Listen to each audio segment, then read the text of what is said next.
to the Captain Slog, in which me and Mark, ensigns here on the Enterprise, try and watch all of the episodes of Star Trek from the computer that is on board the ship here in 10 Forward.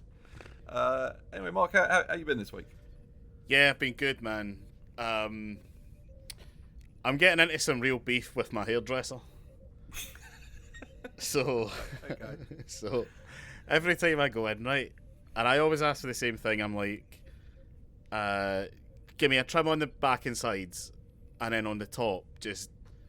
I know you're gonna want to fuck around with it, but I'm gonna ask you to leave it, and you're gonna interpret that as whatever level of leave it you think is appropriate, right? If it were up to me, you wouldn't touch it, but then at the same time, I'm not a hairdresser. So I don't know if what you're doing is actually more beneficial. You know how like when they made the Android Shuffle, the iPod Shuffle, and people complained that it didn't seem like it was truly random, because it actually was truly random, but because of that and the amount of units that had been sold, every now and again people would report, I got a full album in order, because statistically that is going to happen, right? So in order to make it less random, in order to make it appear more random, they actually had to make it look less random. And I think that's what my hairdresser does, right? I think she goes to the effort of doing something that makes it, to my eyes, appear as if she's actually done nothing, but in some way has benefited me, right? Now, here's where the problem lies. Every time I go to... And there's 4 barbers near where I live, and 3 of them are terrible. And one, mate, this level of back chat, I'm not fucking happy about, right? So she says to me, when she does the old use the mirror to show me the back, right? She's like, you'll be able to see this, so I'll kind of talk. So she gets her hand and she brushes it against the back of her head so that I can see it in the mirror, like where my bald spot is. And she's like, I do my best to cover this. Right?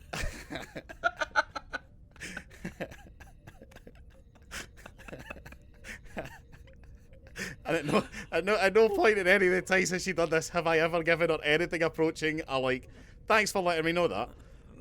it more of a, okay, but with the look on my face, like, can you, look, we're all here for, this is all 100% plausible deniability. Can you just at least pretend that I don't have a bald spot yet? Because the thing is, who does that benefit? Because if you convince me that I have a bald spot, I'm not going to come to you to make it look better. I'm just going to shave it all off. And then that loses you, what, 10 quid every 3 weeks? Who is this for? You can see that it makes me uncomfortable. So are you just doing this for your own amusement? If you switch to wearing hats constantly, you don't need a haircut anymore.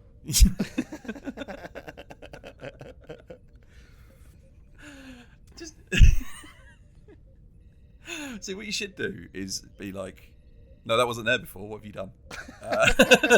Demand a refund. Yeah, sorry. You seem to have cut a bit deep. It seems that the texturizers have gone a bit overboard on that one part there. Could you explain yourself? So that's been my week. My week, I saw House of Gucci. So my week has been spent in just occasionally thinking back on the accents and laughing. It's overall a very good movie, but Jared Leto clearly thinks he's in an episode of What We Do in the Shadows. And also, this is what bothers me about that movie. The movie doesn't know what language it's supposed to be in. So everybody in it is speaking English, which in like your head you're like, well, in reality they're speaking Italian, but the movie's translated it for me. It's good she's a Milan. Yeah, it's all in Italy. But they've all got Italian accents. Well, except for Lady Gaga, who's doing Russian, even though she thinks she's doing an Italian accent, right? But they've all got Italian accents. And then occasionally they'll say words in Italian. So in my head, I'm like, well, did they just say that word in English? Yeah. Like, he says ciao. Has he said bye? And it's been translated. But then there's also a bit where Jeremy Irons' character is talking to Al Pacino's character and says the line, oh, it's, how do you say? And he's like, so now which is only a phrase you ever say when you're speaking another language. Yeah. So now I have it in my head that the Gucci's apparently had every conversation with each other in English for some reason that's never fully explained. And then there's an Iraqi character who turns up at one point, and he's speaking English, but not with an Italian accent. So is he speaking Iraqi, and they just happen to speak it? Or... Everything I know about how people speak foreign languages in TV and movies is based on the allo allo principle, which is if you are speaking with a German accent, I assume you are speaking German. If you are speaking with a French accent, I assume you are speaking French. That's the system I'm operating on. But that's been blown out of the water. There's no consistency, and it's a mind fuck of a movie as a result. See, that would make you think, because obviously you would expect that every Gucci would know only two phrases in Iraqi, which is "hurry up" and "we are not culpable for the loss of that child's hands." But yeah, it's weird that they would go the whole hog and learn the entire language. Well, you need to file a copyright infringement law.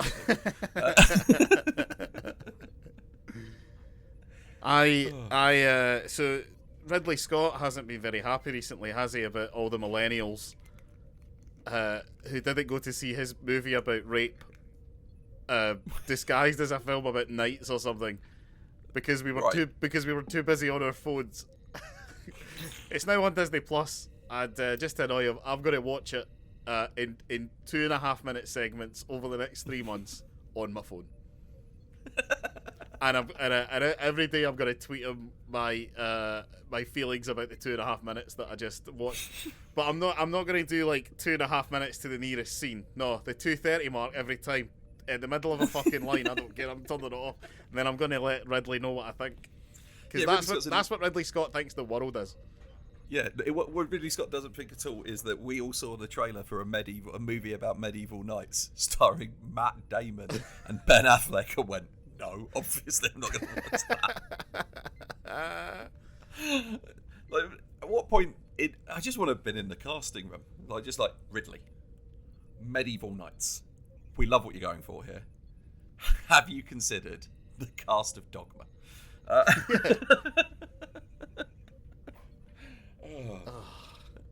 Directed by Ben Affleck. I'll see that. Yeah. I don't know. Is Ridley Scott not able to find any working British actors? They're all. That's why he's so angry at Marvel. That's why he's saying that superhero movies aren't real movies, because he can't find any British actors because Marvel's hired them all. Because they're all contracted to make Thor: Love and Thunder. Yeah. My favourite anecdote about Ridley Scott. I don't know if it is an anecdote. An anecdote is just a story, but I think it has to be something that happened to. Anyway, it doesn't matter. But my favourite thing I've ever heard about Ridley Scott is there's a documentary called The Movies, which is it's a long form documentary. It's over like several weeks, over several episodes of different decades of movies, and there's very little commentary. Well, there's quite a lot of commentary from talking heads, but the commentary is just, do you remember how good Back to the Future was? Yeah.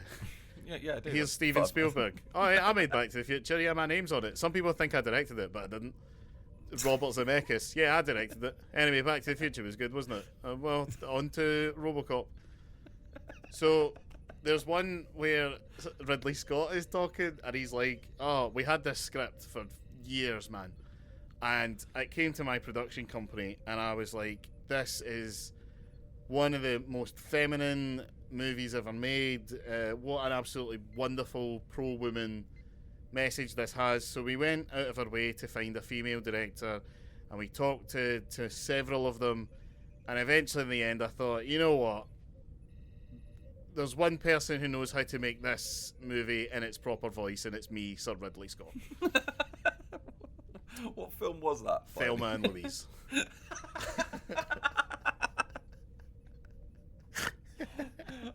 I love his. So have you seen the interview where somebody asked him about so the Gucci's are not happy with the movie House of Gucci, and one thing that they've said is they don't like that Aldo Gucci, who's played by Al Pacino, is being portrayed by somebody who is short, fat, and ugly. when Ridley Scott was asked about this, his response in an interview was, "It's Al fucking Pacino." He's one of the greatest living actors. We should all be so fucking lucky. And then he just stormed off. I think that Ridley Scott is going to be the first person to publicly die of generational just anger. He's going to get so frustrated at failing to remember that millennials are now in their 40s. He just thinks that millennial is just a term for young person, and we are going to eventually we're going to see him. Someone is going to ask to take a selfie with him, and he's the vein on his forehead is going to burst all over that person. It's when they make the next sequel to Blade Runner in 30 years' time, and the person directing it mentions that they were born after the first Blade Runner came out. Yeah. And he's going to just keel over. I love that Ridley Scott is so determined that Blade Runner is popular instead of just being what it actually is, which is very well regarded and respected. No, he thinks it's popular. So he's like, that sequel, that crazy expensive, ultimately beautiful and wonderful sequel we made to one of the best films ever made. Now you're getting 3 anime series. And who is that for? I'll watch that. I'll watch that all day long. I've read and seen everything Blade Runner.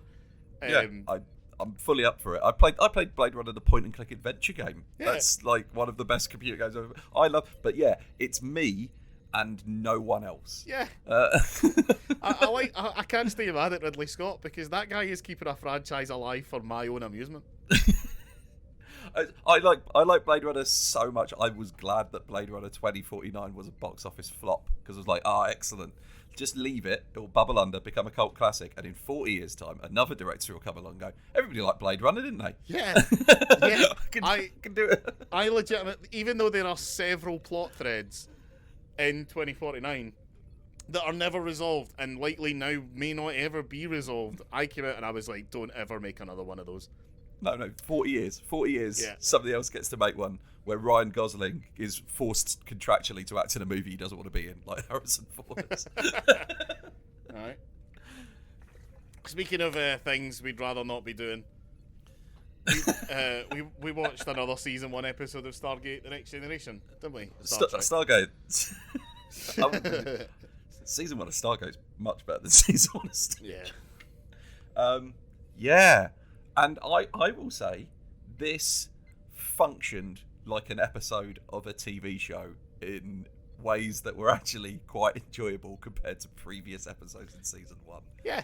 I really only have one major complaint, which is that this is a good example of. So, if anyone hasn't been listening, the one of the concepts that Gene Roddenberry had for the Star Trek: The Next Generation is that by the 24th century, all interpersonal relationships would be solved.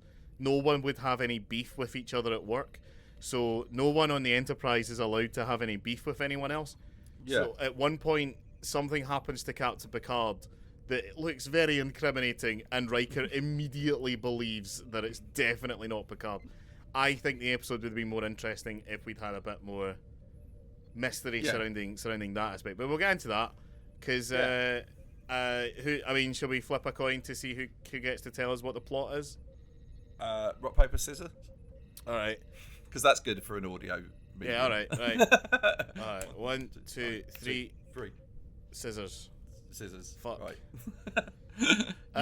I'll do it. Right. So Picard is. Oh shit. Right. So they're flying through space, and they come across a Ferengi vessel, or a Ferengi vessel has well. I think they've hailed them. Right. They've hailed them. Right. And then come here. The Ferengi are like, "Oh, Picard, you're a great hero in our legends. There's a battle at which you displayed like quite impressive maneuvering, and so in order to reward you for being a war hero, we have recreated the ship, or we found the ship that you abandoned, that you were in charge of. I don't think he was the captain. I think he was just in charge of that shift.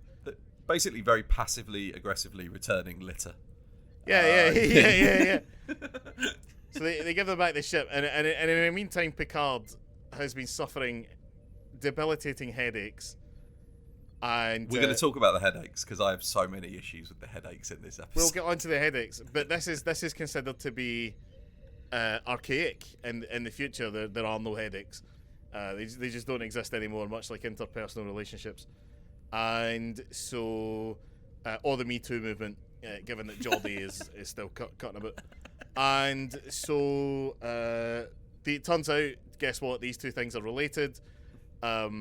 The thing that's giving Picard headaches is a headache machine that the Ferengis have hidden in his luggage that he takes from the old ship, and they are making him remember the battle that he lost the ship in with, because he got in a fucking beef with some Ferengis who didn't identify themselves. But the Ferengi are also trying to frame Picard for war crimes. Yeah, they're saying that they did identify themselves and they've got logs that prove it. Yeah, but the logs are fake, and then Picard he beams onto the other ship because the headache machine is giving him thoughts. He thinks that he's in the past. He thinks that the Enterprise is yet more Ferengis that aren't identifying themselves, so he's going to blow them up because he's actually a bit of a genocidal maniac. And then all things are solved. Yeah. By the end. It's important to note that everything isn't even solved by the people of the Enterprise. It's the other Ferengis realise that the mission that they're on is not profitable and mutiny against their captain. Yeah. So everybody on the Enterprise is functionally useless to this story. Except for Troy, who, when a Ferengi appears on the view screen, she turns to Captain Picard and says, I sense deception. Yeah, that's right, Troy. Is this sleazy-looking Ferengi making you sense? She's not a psychic. She's not.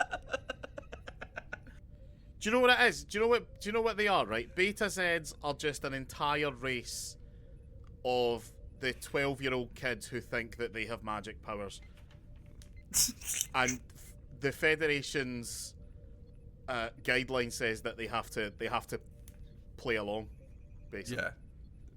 Yeah, if you don't, they get really upset and cry. So just to make them feel nice, they've not done that. Yeah. So the first thing I want to talk about, Mark, is this fucking headache bullshit. Yeah. Because they've been like, the Ferengis and the Enterprise have been next to each other for like 3 days, and the Ferengis haven't been talking because they're trying to get the Stargazer, is it? Picard's old ship is going to turn up, and Picard's been getting headaches, but everybody's like Crusher, the Doctor, is really weirded out by the headaches. I don't know what those are. That's weird. They're unusual. Yeah. I don't know if you're aware, as I am on a very critical level of how many fucking things headaches are a symptom of. Because at one point, I spent a lot of time researching the subject, and it's literally fucking everything, Mark. Right? There's no possible way. If you drink too much coffee, you can get a headache, right? If you stand up too quickly, you can get a headache. If you breathe too heavily, you can get... There's no way headaches have been cured in the future. Unless... There's also a bit in this where Beverly gives him a like hypo spray and then says, he goes, oh, my headache's gone. And she's like, oh, no, it's not. I've just gotten rid of the pain, but the headache's still there. But a headache is pain. So if the pain is gone, then the headache is gone. She says the pain is still there, it's just cloaked, and Dr. Crusher calls that medical fakery, which in my house we call weed. The pain is still there, it's just cloaked. That's just all of my social interactions.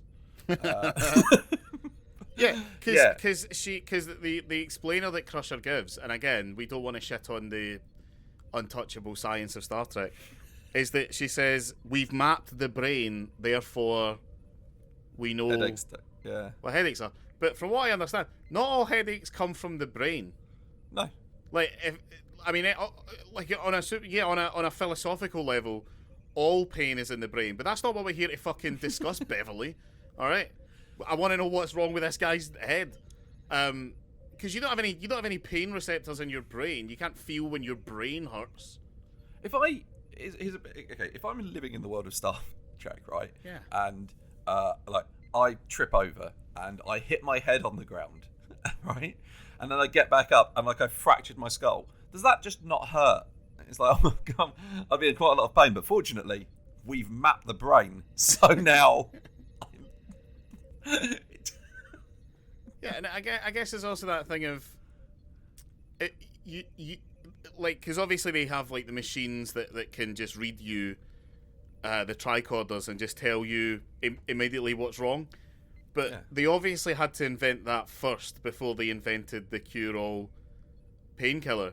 Because if you go up to someone and they're like, oh my God, I'm really sore, and then you hit them with a hypo spray that takes away all pain and then say, what's wrong? They might be like, I can't remember. and then they're wandering about for 3 weeks on a broken leg going, why am I slower all of a sudden? What's this new knee that I have halfway down my shin? That feels pointy. What's going on there? This is the thing. It's the Starfleet medicine is fucking bonkers, mate. Starfleet medicine doesn't make any sense. Like just from a projected technology standpoint. Surely in the future you'd just be filled with nanites that fix anything that goes wrong with you immediately, and doctors will be unnecessary. Here's a question for you, because I think about this a lot, right? So when we invent nanites, that can go in and make you perfect, are people going to kick off at the fact that the nanites also would presumably fix all of the cosmetic issues that make you not beautiful? So all the nanite people would be especially beautiful. Do you think there would be people out there who were like campaigning for the rights of people to be ugly? Yeah, but they'd lose that campaign because the nanite people would also have better cognitive function and be better in a fight. Yeah, and they'd also just be like, you know what? If I had the choice, like I'm a very tolerant man.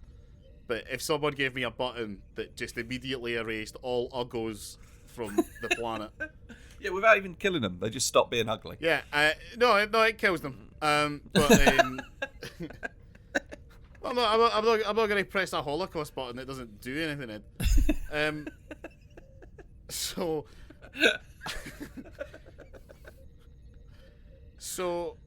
yeah, I'd have to think about it, but I would have to be like, can you make sure that like no one knows? Well, one, no one knows that I did this. I'm not aiming to be the next Hitler. And two, the people like who they love, that they love the ugly people. Like, are they going to just stop being aware that those people ever existed?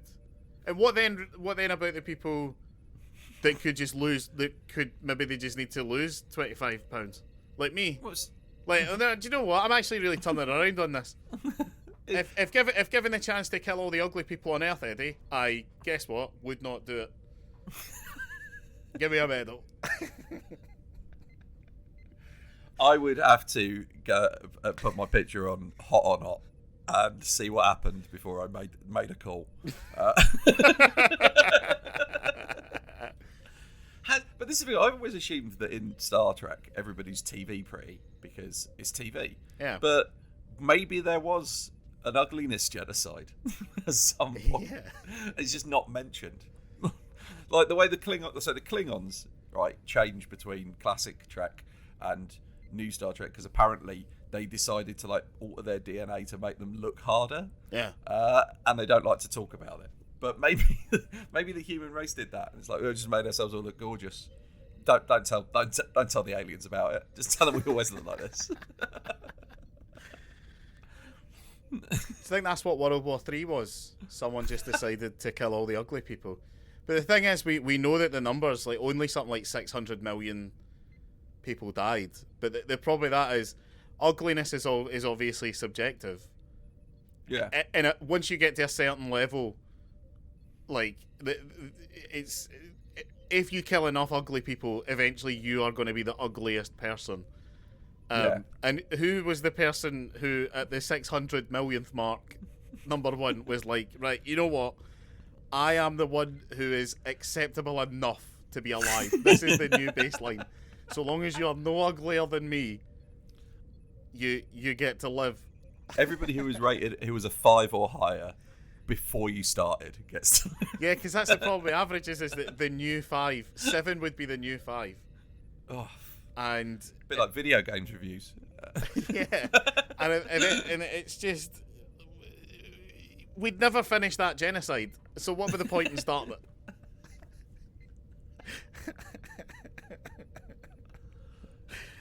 Say what you like about the Nazis, but their genocide had a clear end goal. Yeah, they literally, and the name that they gave to that thing was the name for the end of two things: final and solution. The weird thing about, here's the thing I always They find didn't call it the about. possible theory, did they? No, they sat down. And they put a real underline under it, man. They every time it was written was in capital letters, because that was it. That was the last thing. But the thing about that is, right, okay, final solution. Whatever your thoughts on the actual genocide, it's good branding. Sorry, let's go back to it. Whatever your thoughts on the actual genocide of World War II. All right, can keep going.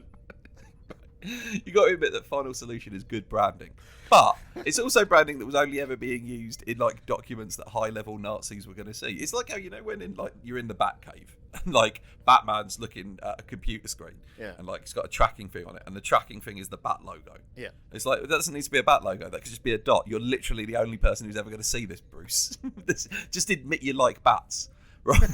It's all a ruse. So Picard's in there, right? And he's talking to Crusher about his headaches. And then he gets another one, a bit of a cluster headache. And then Troy pops in to say that she felt something immediately after Picard grabbed his head in pain. So yet again, Troy showing her usefulness. Picard, are you grabbing your head there? Oh, I feel there's something there. There's something definitely wrong here. Yeah, I also want to discuss, because this is the first episode we've watched. You know, I said on a previous episode that the way warp works is really cool, but in Star Trek they just use it to mean they're going fast. Yeah. But this is the first and only time I think ever that they've actually understood the science of warp, because there's a thing called the Picard maneuver, which is you go into warp and you stop immediately next to the ship nearby. So it's a really short bit of warp, so that your ship looks like it's in two places at once, and they don't know which one to shoot, and then you just unload all your weapons and blow them up. That's actually how warp should work. Yeah. But it's also the only time I think it's ever addressed as having worked. Yeah, it's... But also, other thing, if it's in two places at once, and it was in one, and now it's in the other one, it's probably in the other one, right? Yeah, exactly. Yeah, where it was is not where it's going to be. Yeah, there's no way of doing that unless you do the Picard maneuver twice, backwards and forwards. That'd be something. That'd be a double Picard. With warp, do you have to turn the ship around? So, right, okay, hear me out on this. Warp is like you're hopping through space, like you're warping space-time and doing it. If I'm facing forwards and I go to warp 10, do I have to go forwards at like warp 9? Or can I just go in any direction? Or is the engine set up to like point you in a specific direction? I guess it just looks that way. Yeah. But also, I want somebody to do because they they travel at warp speed. Yeah. So and if the engines are on the back, then you're going to be. I don't know, Ed.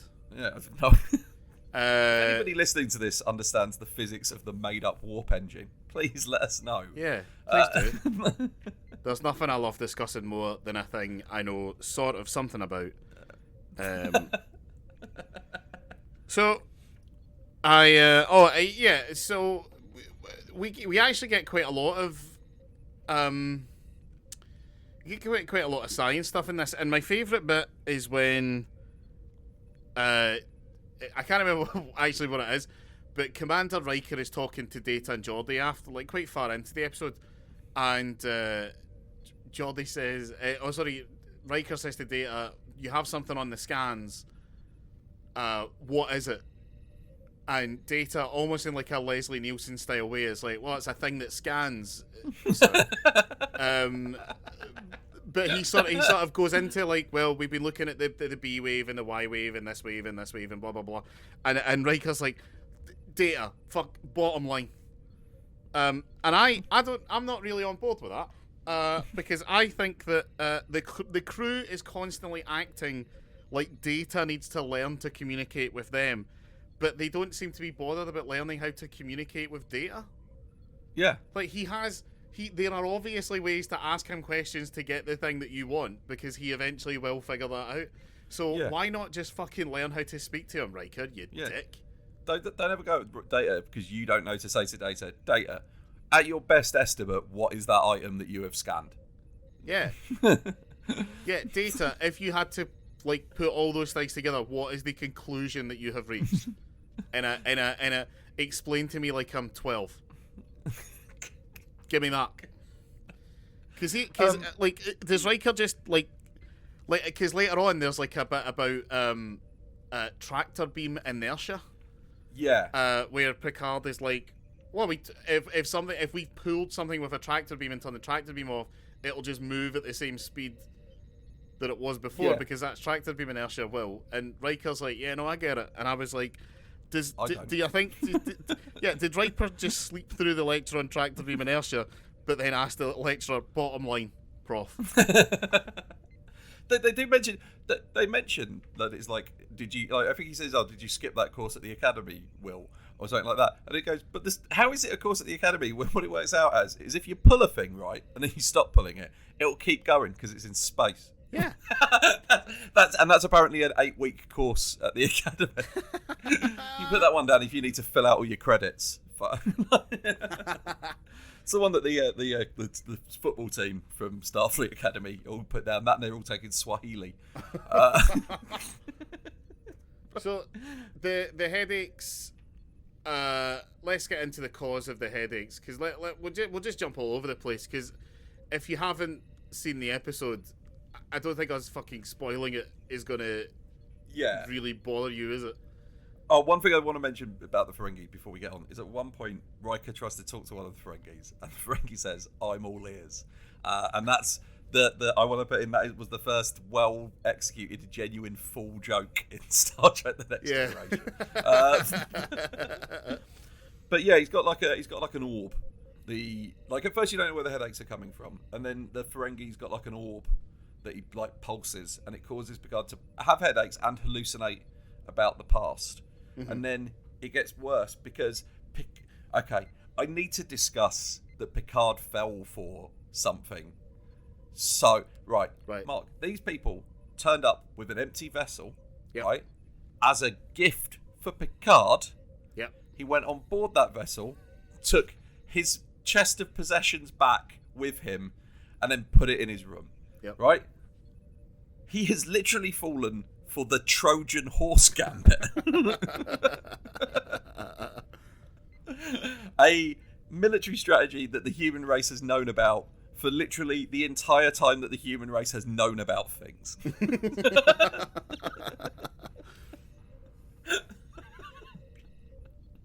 It reminds me of, like, so I was reading, there's a great book I read once called Guns, Germs and Steel. Yeah. And it's all about how different areas develop differently because of the resources and stuff like that. And there's a whole bit about how badly the Spanish fucked over the Aztec people. Yeah. Like the Mayans and stuff like that. And basically, they turned up, they killed a bunch of people, and then they sent an envoy to like the leader of the Aztecs and were like, oh, we're sorry, that was like a misunderstanding. But if you want to come and have a sit-down chat about it, just you and a few of you guys on your own in an empty space where there's no one around, we can have a talk. Right? But the thing is that the Aztecs hadn't invented like easily like written books and stuff that you could transport, so they had no ability to know, like from reading a couple of stories in their life, that this was obviously a fucking trap. So they just turned up and the Spanish massacred them. That's what Picard did here. This is like the actions of a man who has never read a single book or heard a story or heard of the concept of bad guys, right? Well, I mean, the reason that he fell for it and Riker didn't is that the Trojan horse story is what they replaced Sun Tzu with at the Academy. Yeah, it's baffling, and it, as well. There is kind of a very briefly mentioned kind of excuse for this, where Picard's like, or I think it might even be Crusher is like, oh, we've sent people there to check it out, and they'll be back to let you know. And it's half the fucking bridge crew. It's like Geordie and Riker and Worf and Tasha.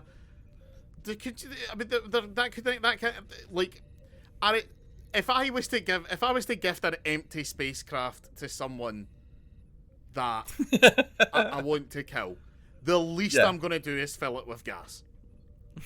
Right? If this was Kirk, he would have just beamed over 20 red shirts. Do you not have any lower deckers that you can send? Like any ensigns? They are replaceable. Infinitely replaceable. Yeah. If we know anything from Star Trek. Exactly. Okay, I've got another question that was raised by this episode. Picard gets like a hypo spray at one point from Crusher, like she's going to help him sleep, and then he goes to bed in his uniform. Oh, put shoes on. And then is so quickly asleep that Crusher is able to spirit glue some like readers, like vital readers onto his forehead. When I saw that, I wrote down, I bet the drugs in Starfleet are incredible. Because that's the thing. Obviously, they had to invent synthahol, slightly not as potent alcohol for a reason. And I bet it was because in like the 22nd century, drugs were getting really out of hand. And no one was interested in space exploration because they were like, why should I do it, man? I can do that from right here with this little hypo spray. Psst, I'm on Alpha Centauri. Whoa, look at me. This is fucking mad. And because it's future medicine, there's no downsides to this. There's no hangovers. Because then we just take the pain cloaking thing for the headache the next day.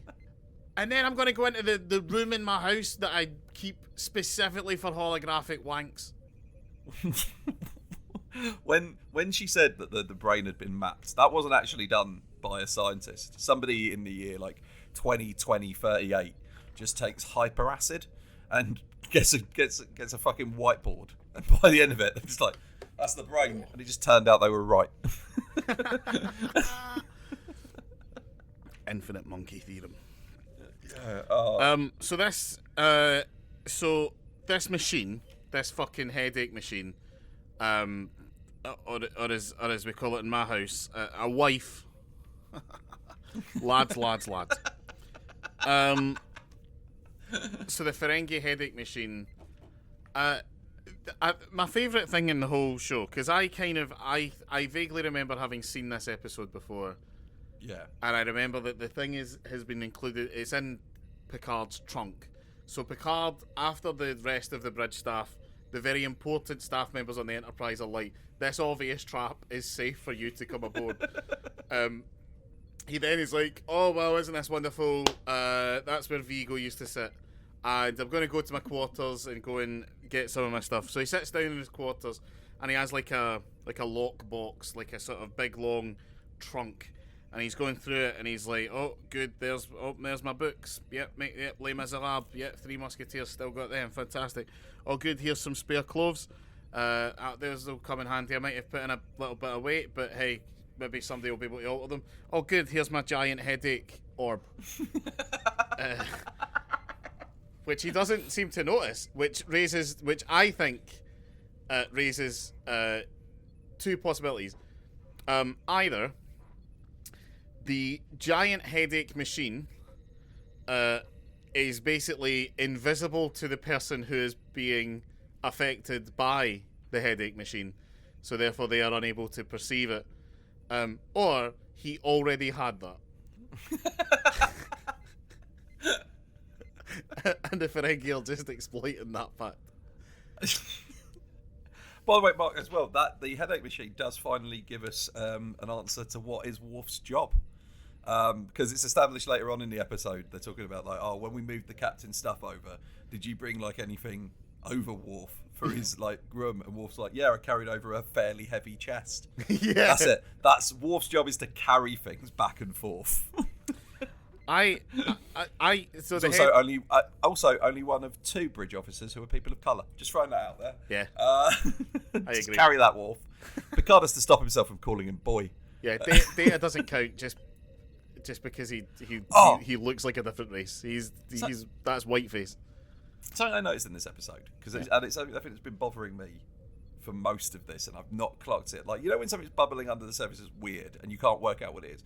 Because why does everybody refer to Picard constantly when they're like having conversations when he's not in the room? There's always the captain, and then they realise something's wrong with the captain, and like Beta Crusher's like, oh, we need to tell Will. Like, he's got a rank as well. At least call him Riker. Why not the first officer? I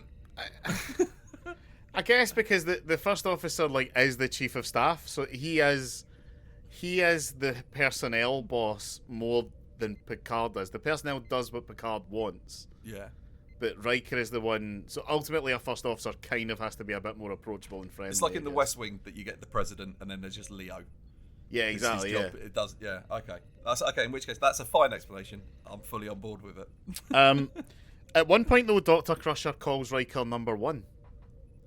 Like, in front of Picard. She comes in and she says, oh, number 1, I need you to go and do this. And then she's shocked that Picard is there. And it's like, but the thing, he's not your number 1. That's not what that designation is. That's not his title. That's what Picard calls him. Yeah, Picard calls him because he's number 1 in his heart. Yeah. It's like how Picard should call Wesley son, but doesn't. Wesley's the saviour of the day in this episode as well, because he's the only person who, he walks in, sees the brain scans of Picard, and he's like, oh, those match exactly the low-level frequency we've been picking up from the Ferengi ship. Yeah. Do you think that might be important? and then, here's the thing. Everything that Wesley Crusher has done so far in this series has been overwhelmingly helpful. The only, obviously, apart from getting sentenced to death and barred from the fuck planet, which explains why Riker doesn't like him. But why Troy and his mom? Why are they pissed off at him? Yeah, they still out without even saying thank you, and Wesley's they don't thank him. And Laura was like that. Not even a thank you for Wesley. I point out, I know we've been calling it a headache machine, but apparently it's the Ferengis call it a thought maker, and apparently it's illegal because they say this guy's spent his entire life, all of the profits he's made over his lifetime was spent on this. Basically, the end of the episode is, it turns out, the Battle of Maxia, where Picard blew up the Ferengi ship. The Ferengi, who's is it Damon Bok? Is the lead Ferengi? Yeah, it was his son was on board the ship, so he's after revenge. And then at the end, the Ferengis are like, well, revenge isn't a profitable venture, so we'll kick you out of being captain. Yeah. I hope that what's it called, the Thought Maker? Yeah. I hope that, because obviously Bok was he didn't have a view screen or anything. He was sitting there twisting it and making Picard's headache get worse. But all he could see was almost like a fancy oscilloscope reading. So I like to think that the Thought Maker, how did he know what thoughts were being put into Picard's head? Other than here's a wild theory. The Thought Maker all of the Thought Makers in existence only do that one specific job of making you remember Captain Picard's performance at the Battle of Maxia, right? And 99.9% of people that it's used on are like, well, this isn't working. This just makes me think I'm coming up with a story that's interesting. And then this guy finally gets to use it on Jean-Luc Picard, and he's like, oh, this is really going to get to him because he's not going to know what the fuck is happening here. So kudos to that guy for finally figuring out how to use that thing properly. Yeah, he's also framing him. And like you said, it's the thing of they get a recording where Picard's and it's like a log from the ship, and it's Picard going, oh, everything I said about the Battle of Maxia, that's not true. Instead, I committed a horrible war crime, and I'm just recording it on this log here, which I assume, although he's left it on board the ship, Picard's actual plan was to break this recording up into several parts and spread them about the level. Yeah, because... But yeah, and then... Sorry, go ahead. Well, because then they look at it and like Riker's like, well, it's obviously a fake, and then they call up like Data, and Data comes in, and the Data comes in later, and he says, "Oh, I've analysed the 2 recordings, like the original logs and this new one, and one of them is fake." And Geordie's like, "Yes, the new one, obviously." And Data's like, "That's not what I said." Yeah. Just calm down. And I don't understand why you're constantly trying to defend Picard. He's an arsehole. They've known him for at this point 8 weeks. Yeah. He's never even had any one-on-one time with Geordie. Like, I don't know why Geordie's so invested in fucking... He's just your boss. It's... Yeah. Right, let me ask you a question. You've had jobs. Yeah. If you were told that your boss had falsified documents and was a liar, would you believe that was true? Every single one, every single boss I've ever had. Yeah, has definitely committed war crimes. If you managed you know to what? get See, below, even if they haven't, I'll just say that they did. If you've managed to get above the bottom tier in capitalism, you are inherently evil. Yeah. 100%. You are correct. So the Damon Box plan is to they've brought the Trojan horse, the SS Trojan horse, and their plan is to get Picard to think that he's still there, beam over, and then recreate the Picard movement from the Battle of Maxia that brought him down in the first place, right? But so that he will then destroy the Enterprise. So Damon Bok done, I think, something that's overlooked, an incredible job of making a whole ship pilotable by one guy who's having a hallucination. Yeah, that's impressive. That's the thing that Picard doesn't want to get back to Starfleet Command. Because if they're like, oh, hold on a minute here, if we don't even need to get this many people to pilot a ship, there's no fucking way we're bothering with that. You can go out there by yourself. Data. Yeah. And the rest of us will stay home at Planet Fuck. Yeah, because it should be like when Picard's over there, he's giving orders to the hallucinations that he's got. Yeah. But they've just made all of the like systems work off of voice. Which is, again, another thing the early away team didn't bother checking out. Like, oh, there's been modifications done to these systems. It looks like somebody's setting it up to blow up the Enterprise. Yeah. Right, this guy's entire plan could have been improved if it's, the headache machine inside the chest. If instead of that, he'd just put like a photon torpedo. Yeah. It's like they could just explode from a distance. Yeah, exactly. Because surely the captain's quarters are in quite an important part of the ship. It's next to the bridge, I would assume. Yeah. You're going to at least wipe out the entire... Because here's what I don't get. Is like, so Picard would recreate the Battle of Maxia, but he's also been framed. So what's the end goal here? Do you want Picard to go to Federation prison for life? Or do you want him to blow up his own ship and then go to prison? Because if he does the Picard maneuver successfully and blows up the Enterprise, then he's definitely going to prison for life. Plus, he's been framed. He's going to prison for life. But now you've just killed everybody else on the Enterprise against whom you have no gripe. That's why there's no profit in it, Eddie. One thing I did like in this episode, I really liked, the Ferengi's transporter beam looks different. Yeah, it does. Yeah, it's cool. It's like all swirly. Yeah, it's cool. Yeah. I like the fact that they've got a different version. That it's like that they haven't got the same technology. They've got a different version. A different way of doing it, so it looks different. I like that. I think that's interesting. Yeah, that's what you would have, because when it comes down to it, a lot of science fiction shit is just flourish. Yeah, including so the Stargazer. The reason that they had to abandon the Stargazer is because it was on fire. Now, here's the thing: what part of what the fuck a starship is made out of is flammable exactly? Is it the carpets? Like, do you not... In a world where you have literally cured headaches, can you not make a safe asbestos?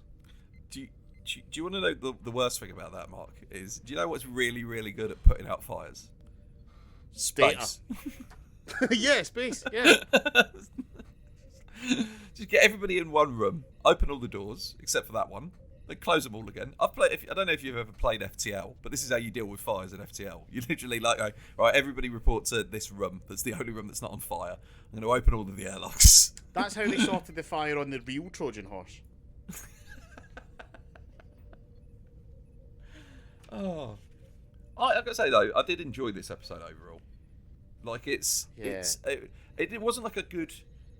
So right, I don't think it's a good Star Trek episode in like they didn't ask any big questions, but it gave us some more information on like the history of the characters. They were interesting things they did.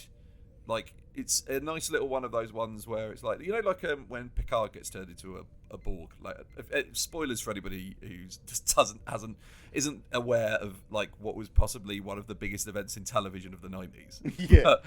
Picard. But it's like when all that happens, it's like that's not really asking interesting questions. It's just a fun, action-packed Star Trek episode, and this was kind of that. There was a bad guy. He was trying to do a bad thing. Didn't work. Yeah.